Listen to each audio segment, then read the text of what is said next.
Hello, and welcome to another episode of Sharing Wisdom. I'm your host, Angie Wisdom, and today it's me and you. I'm flying solo because I've got some good stuff I want to share with you, things that are going to make a difference in your day-to-day life, helping you make decisions, helping you use a more conscious mindset around what you're doing, and creating more joy and success in your life, which is what we all want, right? The reason this whole thing came up is because I've been having a lot of conversations and I've been witnessing a lot of decision fatigue. Like, I talk to clients, I talk to friends, just anybody out and about, and realize that decisions are hard for people. And if you have decisions piling up and you're either stressing over making them, or maybe you're not making them at all and you're pushing them down the road and procrastinating on them, it takes up a huge amount of mental bandwidth and energy. I mean, if you think about it, right? If you think that you've got this brain and you've got so much capacity, and we think of it as like a battery, and you've got 100% battery in there, that is like your bandwidth. And somebody invites you to do something, maybe go on a vacation, and you say, I don't know, I got to think about it. And you start going through all these things that you have to consider before making that decision. And you're thinking, and you're not sure what you're going to do. And then you worry about it a little bit, and you think about it, and you put it on the back burner, and you think about it, all of that. And maybe even you just put it to the back of your mind and you keep moving forward. Well, we've just taken a percentage of that 100% bandwidth. And we're saying, okay, well, we've got 10 to 20% of that bandwidth, and it's going to sit back here being utilized with this decision that hasn't been made yet. So we've got that running in the background. And then something else comes up, and maybe you're thinking about whether or not you should invest in your company with a new marketing person, or bring on a new sales rep, or hire this executive that's going to take your company to the next level. And you think, and you're not sure how to make this decision, and all of a sudden we're going to stack that one on the back too. So we've got this second big decision back here, and we're going to allocate a little bandwidth and energy towards that. It's almost like having these open windows on your computer in the background that are using resources. You're not consciously thinking about them every day and every second of the day and every day of the week, but they're there. You know that they're pending. You know that you have to at some point make a decision on these things. And over time, all these decisions that stack up, they start to drain your energy. They start to drain your focus, your concentration, your joy, all of that, because you know you have some unresolved things back there that you need to decide on. That's what I keep seeing with a lot of people lately. And so I wanted to address that aspect of it. And when we address that, you see, we have to think about how decisions are made in general. What causes the inability to make a quick decision? What causes the reason for us to go back and revisit a decision that we've already made and consider remaking it with a different answer? It's like doing double the work. So we're going to talk about that too. But also, what feeds into the decision? Your past experiences, circumstances, your limiting beliefs. We have a whole bag of thoughts and experiences and stories that guide us in how we feel and making decisions. So what exactly are we using as data to make those decisions? Are we making them to the best of our ability in the current moment here in the present versus what we experienced maybe 10 years ago? So that's kind of what I've got for you in this episode. So if you're listening and you're thinking like, should I listen to this episode? Here's the answer. If you often have trouble making decisions in a decisive way that you feel good about later in a normal amount of time, yes, you should listen. If sometimes the decisions you make are not always great and you regret your decisions and you don't know why you keep making these same decisions again and again, you should be listening. If you feel like the thoughts that are guiding your decisions are not always aligned with your best intentions and the true current moment for you, then you should be listening. Because what I want you to get from this episode, what I want you to walk away with, is an understanding on how your decisions are made, how you can be better at making decisions, what you need to make those decisions on, and also the impact on that subconscious mind of yours and how to reprogram it so it starts working with you when you make decisions. That's what we've got on tap here. And it sounds like a lot, but it's actually pretty simple and concise. Yes, it's going to be work for you, but the way I explain it is going to be simple for you to understand. Now, I'm a big fan of Huberman out there, right? This is not his podcast, so it's going to be in very simple layman terms for you. I'm going to make it short and sweet and digestible for you. So let's start talking about decisions in general. Decisions that you have to make, you should be able to give yourself a certain amount of time to make them. We want to avoid procrastinating on decisions as much as we can, because as I said, if we procrastinate on the decision, we're just taking a little bit of that bandwidth, of that mental capacity, of our energy, and it's being hijacked by this pending decision. So I want you to first get in this frame of mind of how long do you give yourself to make a decision? Is it a decision that you really need several days on? Or is it a decision that you really need to give yourself an hour on? Or maybe it's a decision you need to make in the moment.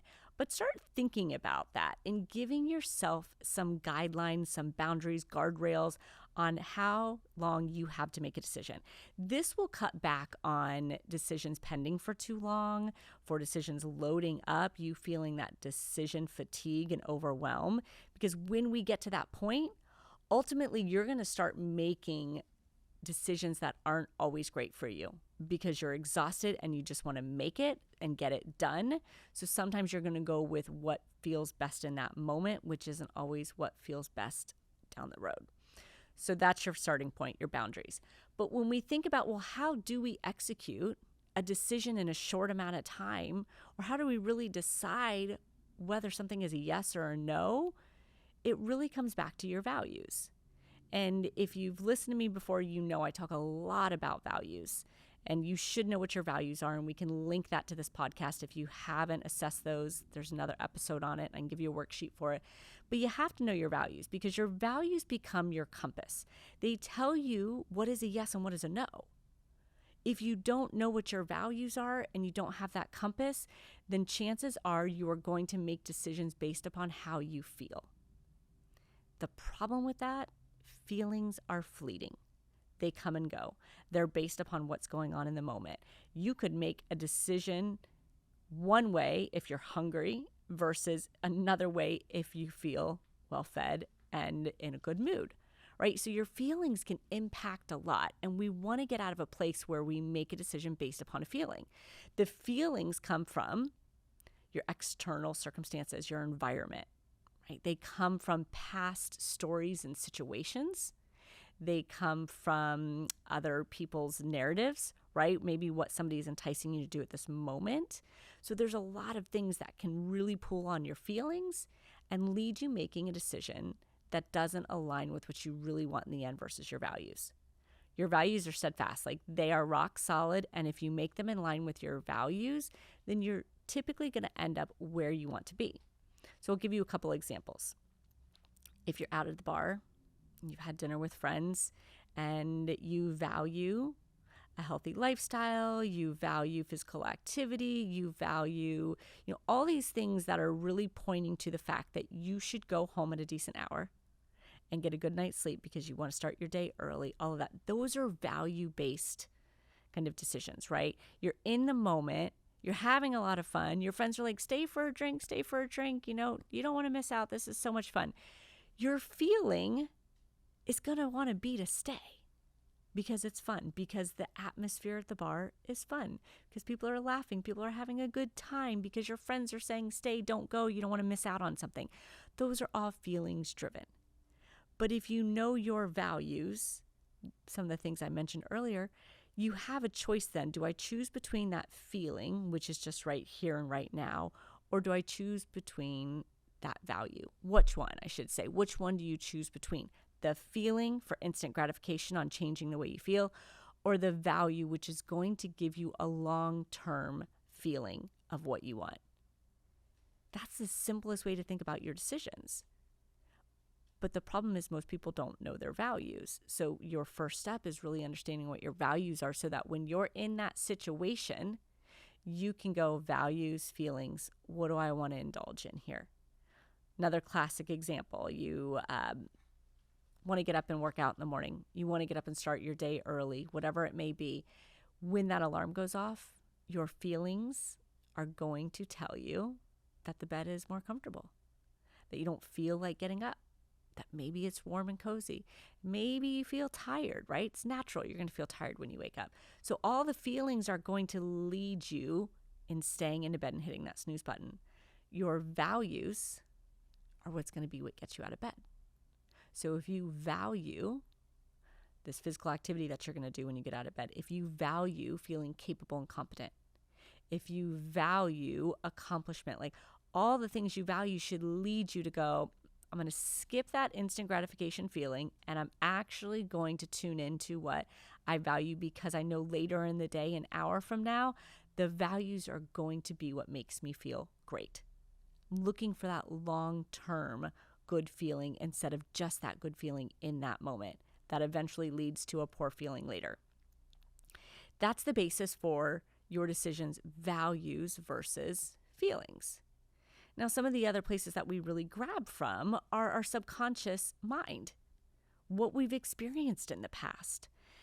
And if you think about it, a little kind of knowledge on your subconscious mind, the first 7 years of your life are the most impressionable. Like, that is where all the things around you are coming into your space.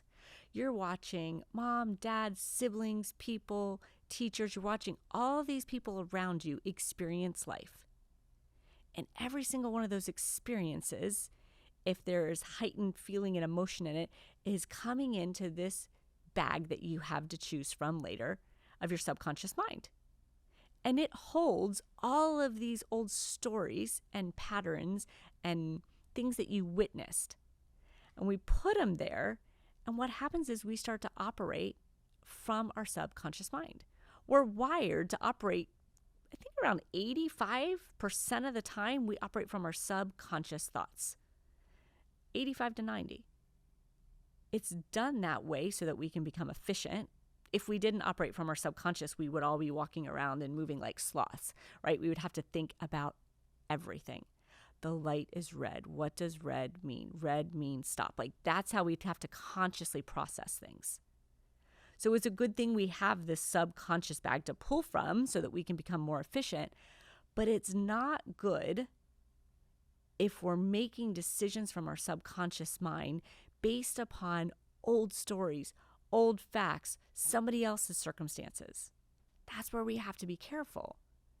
Because if those first 7 years for you, and it continues to build and you form subconscious thoughts after that as well, but if those first years for you and even your younger years after that, you have stories of experiences that you're pulling from, you may not make decisions for your best situation right here and now in the present moment. So I'll give you an example. If you witnessed a lot of conflict when you were younger, if you witnessed your parents fighting and you learned that when people fight, they separate and they leave, and somebody leaves and they don't come back, you now have formed the story that conflict results in termination of a relationship and losing someone in your life. That is now a story and a pattern that you have locked into your subconscious mind. So now fast forward to this present day, and you are in a situation where you need to share something with a loved one or a spouse. And your mind is going, I don't think I want to share the story. I don't really want to rock the boat. I don't really want any conflict. And you don't even really know why. You just know you don't want the conflict. You don't want any turbulence. It's largely due to this subconscious story that you have, that you're pulling from, of if I create conflict, it's going to end in termination and I'm going to lose someone in my life. Now, that's a deep, deep example, I know, but I think it's relatable to a lot of people. And I want you to understand that your past experiences and even what you saw in other people are now forming 85 to 90% of your thoughts and your decisions. So if you think about that, unless you have led a really rosy life full of optimism and great experiences and everything was modeled ideally for you, you're probably operating with a subconscious that isn't really up to par to lead you to where you want to go in your life, to the joy, to the meaningful success and achievement you want. So it becomes your responsibility to start rewiring that. And to give you even a different example, as I sit here, I'm thinking, wow, that was pretty deep. And I wonder if people are going, that's not me. Think about it even in terms of rejection, right? Like if you remember being rejected by friends in school, by boyfriends or girlfriends, like that all creates past experiences for us. And then you wonder why it's really hard for you to go out and prospect, for you to cold call, for you to do business development. Again, all of that is formed on past experiences. So it's your responsibility to understand, like, where are these decisions coming from? What has me stepping away from this decision of building my business or prospecting? What is going into this thought process of like, no, I don't want to do that. I don't want to put myself out there. Maybe even building your social media, maybe having a voice out there. Like, what is stopping you? There's a good chance it's past experiences and your subconscious mind that's really leading it. And the reason I bring that in is because that ties into your decisions. So you may have everyday decisions about whether to go on vacation or whether to bring the sales rep in or executive, but then you also have decisions about how you're showing up. Do I put myself out there? Do I engage in this conversation? Do I ask for the business? Do I bring up a sensitive subject with my spouse to have this conversation? All of those decisions come into your space every single day. And some of them you just unconsciously decide without even thinking about it. And again, that's where your subconscious mind is really making those decisions for you. So if you think about wanting to make decisions at a higher level that really align with what you want in your life, we've got to do both. One, bring the values into play, but also really examine the beliefs that you're making these decisions with. And I'm a big believer in how powerful your mind is if you give it the things to operate off of that you want it to. So if you think about the stories that might be affecting your thoughts, you have the ability to now put in more impactful stories that align with what you want. So what I mean by that is if you know there's a story in there in your past that is really guiding a lot around conflict, and you had this heightened awareness that when there's conflict, termination happens and you lose a loved one, you have the ability to pull in a new story. You have the ability to go back through your life and find a moment where you did have conflict with somebody, where you did talk it out, you resolved it, and it actually strengthened your relationship and you moved forward for the better. That's a new story that you can put into your subconscious to start operating off of. And you might be asking, and hopefully you are, is like, well, why does one story stick there but the other one doesn't?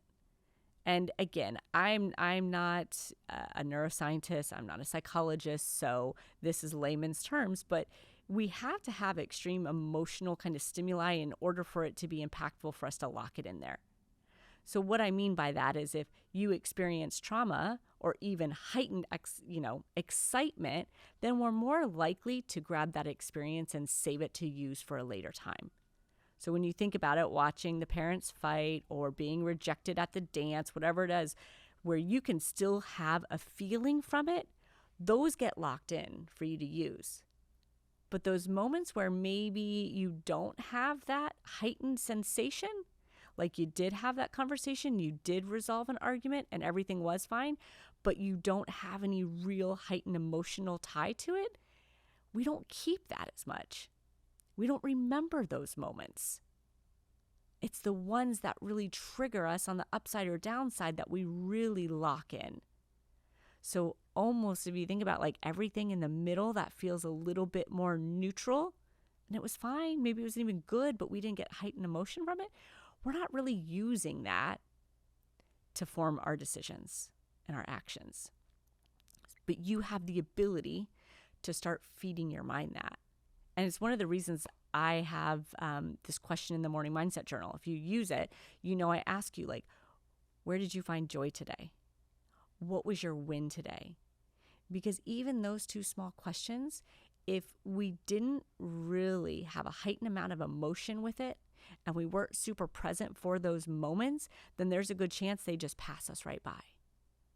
But when we can reflect on them and we can pull them in and remember and kind of experience emotion with it, then we're more likely to be able to put that into our subconscious mind and start making decisions with it, start aligning our actions with that instead of some old story and belief from 10, 20, 30, for me, 40 years ago. But that's your responsibility. That's where you have to do the work. But the work is worth it, because imagine every day making your decisions with more confidence, more efficiency, in a more rapid manner. Just going, yes, I know that. That's a yes, that's a no. I know why I would or wouldn't do something. Imagine moving through your day like that and not having all this decision fatigue and being bogged down with whether you should or shouldn't do something. Imagine your decisions being based upon the good stuff that you've experienced, the stuff that you want to feed your decisions, instead of not having a choice and having all those stories from long ago base your decisions. How does that change your life? How does that change your business? How does that change your relationships? And what I'm asking you really to do here is be conscious in your decision making. Be conscious enough to pull in your values instead of unconscious and reacting to your feelings. Be conscious enough to pull in a present moment or maybe a recent moment that serves your decision instead of unconscious and letting your unconscious mind make that decision. It's about really being in the present moment, using your conscious mind to make decisions based upon what you want and where you want to go, using the information that you have that's going to serve you. I know that's a lot even as I say it. And I feel like I've said subconscious and unconscious and conscious mind like so many times in this episode. But you have to really understand the power of both. The power of your subconscious mind really calling all the shots and acting for you on a daily basis, 85 to 90% of the time. But also the extreme power of your conscious mind if you choose to bring it into the scenario and use it.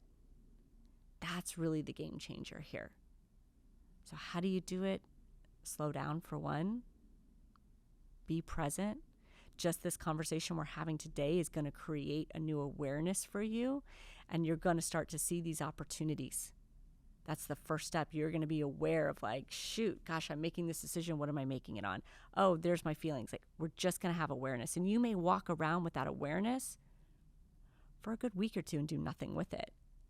But eventually that awareness, I say it's kind of painfully aware, you get to be so aware and you almost start to get a little bit like annoyed by it because you're like, why am I not doing something different?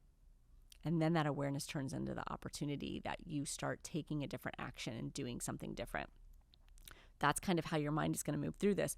But as far as real tactical work, take the time to know your values. If you don't know them, figure them out. I'll put the link for the sheet.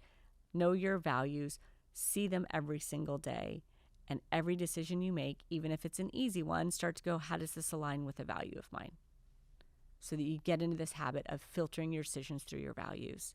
And then the second piece is really watch the subconscious thoughts that come into play that guide your decisions. Why are you avoiding that conflict? Why are you not putting yourself out there?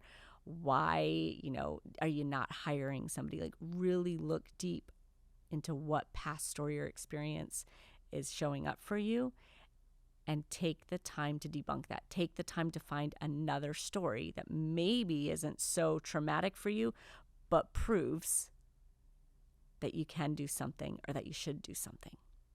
Those are your steps, my friend. I am confident that if you lean into this, you're going to walk around lighter. You're going to move through your day more intentionally and align it with the things that are important to you and the things that you love, going where you want to go. That's what I've got for you. So I hope that this creates some space for you. I hope that it allows you to go after more of what you want with less mental drag, more bandwidth, more joy. And if you're hearing this and you like it, comment. And if you know someone else who's like, I see them in this decision fatigue, I see them always fretting over what to say yes or no to, send this to them, share it with them. So thank you. Thank you for tuning in, but more importantly, thank you for taking time to tune into yourself. Thank you for giving yourself this gift of awareness that can create a positive impact on you, that can then create a positive impact on other people. I appreciate you showing up.